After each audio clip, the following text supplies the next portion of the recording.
Welcome to Critical Condition. My name is Joe. We're going to talk about sports. So Dak Prescott's contract situation has been the talk of the entire offseason. And, for now, there's at least an end to it because last week on Wednesday was the deadline for players to reach a long-term extension who were franchise tagged. Now, Dak and the Cowboys weren't able to reach an agreement on a long-term deal, so Dak Prescott will be playing out this coming offseason under the exclusive franchise tag, which is supposed to be $31.4 million. Now, the tag might not be great, but at least, for Dak, he's banking on 31.4 mil for the upcoming season, when last season he played on a $2 million deal. And at least with the exclusive franchise tag, Dak Prescott he has to be mandatorily, he has to report to camp. So there's not going to be a holdout for this coming season for Dak. So that's a good thing.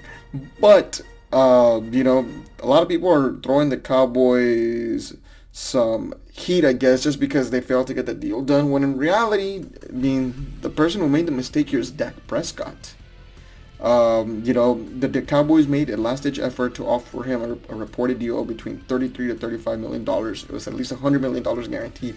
And he still rejected that, and I get it. I guess, if you're not getting what you think you're worth, you shouldn't take the deal. But for Dak Prescott, I feel like that's more money than what he truthfully deserved.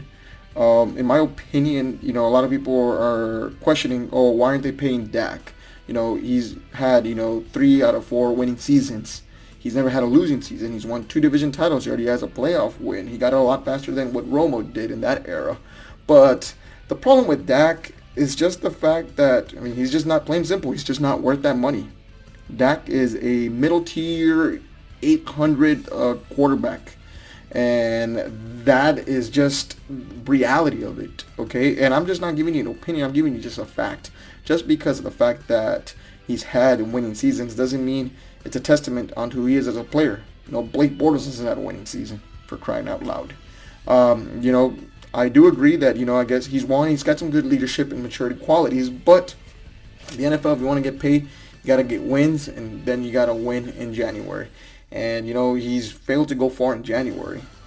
One of the biggest things for me, though, and the question really is, what's wrong with Dak? It's the fact that, again, when I say that he's a 500 quarterback, he is exactly that.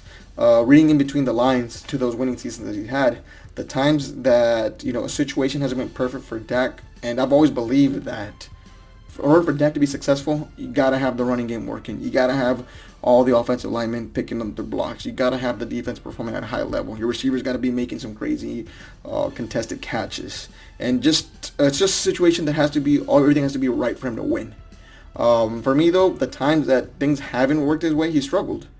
Last season, against good competition, he struggled. And regardless of him posting career highs in the pass game and him, quote-unquote, making leaps, he, just finished 8-8 for one. When, when faced with better competition, with better weapons than the competition he was facing against, he would lose. Like at the Eagles and the New England Patriots games, for example. But let's dial it back. Dak had a phenomenal rookie season, 13-3, and then it was followed up by his second season where we really highlighted the struggles. What I've seen, no Zeke, struggled. It's 3-3. The season after that, before Amari Cooper was on the team and they had released Des Bryant and Jason Witten had retired, no true offensive weapon to really throw to. 4-4. That was pre-Amari Cooper. After Amari Cooper came back, they were able to reel off wins. After Zeke came back, they went 1-1. But pre-Zeke, before that suspension, which is the 2017 season where he got suspended, they were 6-4. So the biggest highlight of that is, again, when the defense is playing good, I've seen them struggle to keep up. When the running game isn't there and Zeke's not there, he's a 500 quarterback. When there was no Amari Cooper there, he's a 500 quarterback. When Tyron Smith isn't there, possibly the best offensive lineman that they've had, he hasn't performed, and we've seen him struggle. So all those things give me a lot of concern for Dak Prescott, and it highlights what's wrong with him.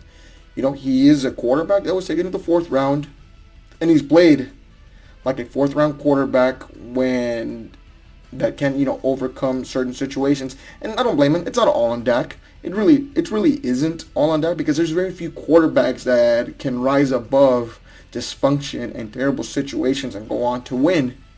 But the problem here is, though, that Dak wants to get paid like one of those when he's not.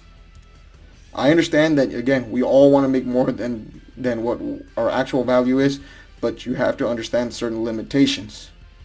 In Dak's case, he's lost all the leverage because, yes, I do agree, Patrick Mahomes just signed a crazy deal and it should raise the quarterback market, but we're in a pandemic, guys, and a lot of teams are, or if not all, most of the teams are set to lose $70 million this coming season. Added to the fact that the salary cap is expected to get cut down to $40 million, it's just intense and it's crazy. And I believe that he's not going to have a crazy solid season. I mean, he'll put up numbers, but I think the biggest thing holding Dak back is how far he can take his team. I don't see the Dallas Cowboys going far when it comes to getting to the playoffs. Not just going far into the playoffs, but even just getting into the playoffs.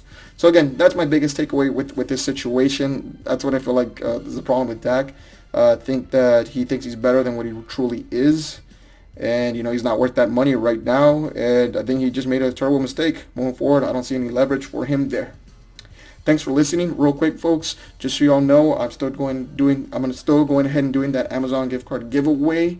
The winner will be announced soon. In order to be eligible for this, all you have to do is comment on the video and be a subscriber. I'll be announcing the winner in a future video. Thanks for listening. I'll catch you later, guys. Goodbye.